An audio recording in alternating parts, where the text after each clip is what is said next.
Alright, so we're going to import a track into SoundForge, and then we're going to cut out a loop so that we can use it in another program. So this is how you would create a loop. We just went to File, Extract Audio from CD. Let me do that again. File, Extract Audio from CD right here. And then this shows all the tracks here. So I can go to different tracks and I can sample them.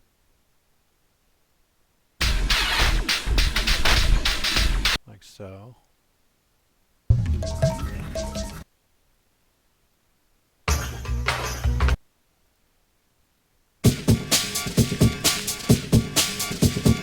Alright, that one sounds good.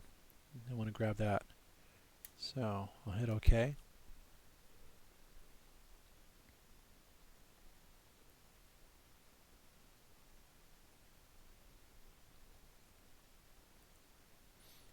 And now we have audio. Now essentially we want to figure out what part of the file that we would like to loop. For simplicity purpose we'll probably take the beginning, but let's give it a listen.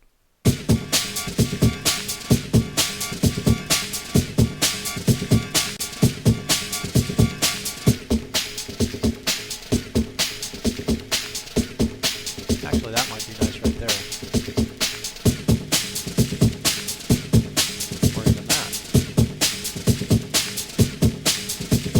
So I see that it had a change somewhere around here, so I'm going to play it from here again. Alright, right there. So now I'm going to let it play, and I'm going to hit M right at the point where the loop starts, where I want to start the loop. And then I'll hit M again where I want to end it.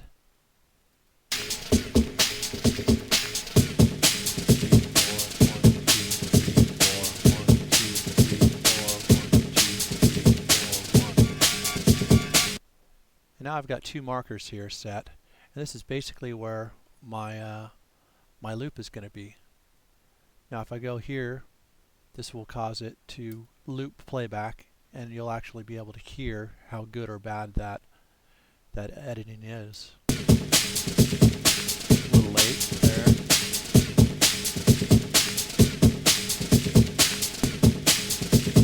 Yeah, it doesn't sound quite right. So first thing we'll do is we'll go to the first marker, get in there, and by hitting the plus button you're getting in closer and closer, and then wherever you put the cursor is where it will increase from. So I can see that this is the beginning of the loop. This is where I want it. So I could either hit the M here like so, or if I wanted to I can just take this and drag it over. So now I got the beginning of our loop. Hit there and hit play. That sounds about right.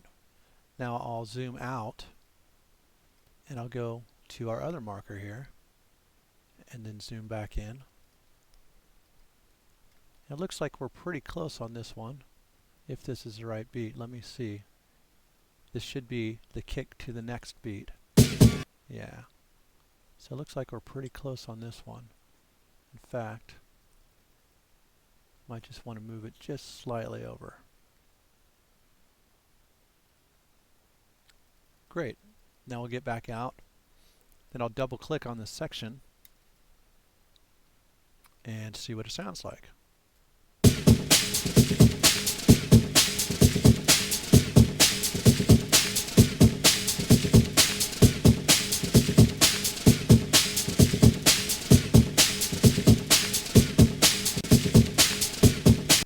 Sounds pretty smooth to me. So this looks like a good loop.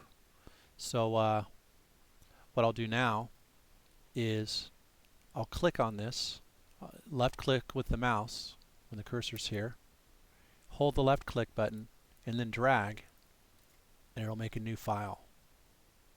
Now this file here, I can simply go to File and Save As. Find the folder I want to go to. Let's make a new folder here on my desktop. This will be loops and samples. And we'll call this drum loop 1. Get inside this folder. And now we've got our first loop saved. Now if you have an electronic beat or something that's pretty close on tempo, a trick that you can do if you want to grab the next couple bars is you can just hit this shift button here, either to the right or to the left, and it'll move in the same increment to the left or to the right. So I noticed that something came in here. This side here, this part was a little more minimal. So what I'll do is I'll just play it from there while it's highlighted and see if it's accurate.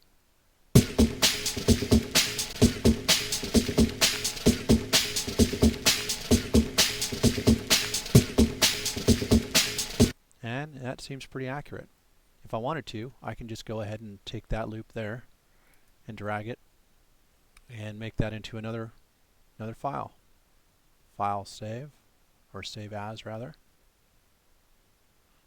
And we can call this drum loop 2.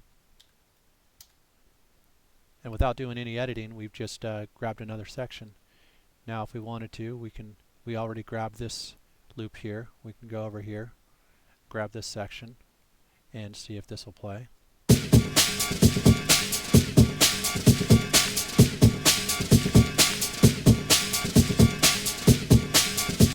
Seems to be playing just fine. Now if it were a little bit off, all you would have to do is just click over on the right side, get in close, and find a good spot to move it close to the beat, and you'd have your loop. Now there's other things that you can do. For example, let's get into here. If I wanted to make a longer loop than what I've grabbed, I can hit the ×2 and it'll double the length. And then, just like anything, you can fine-tune the very end right here. Or you can make half the loop. So let me show you how that works. Half the loop. And I'll half it again. And I'll half it again.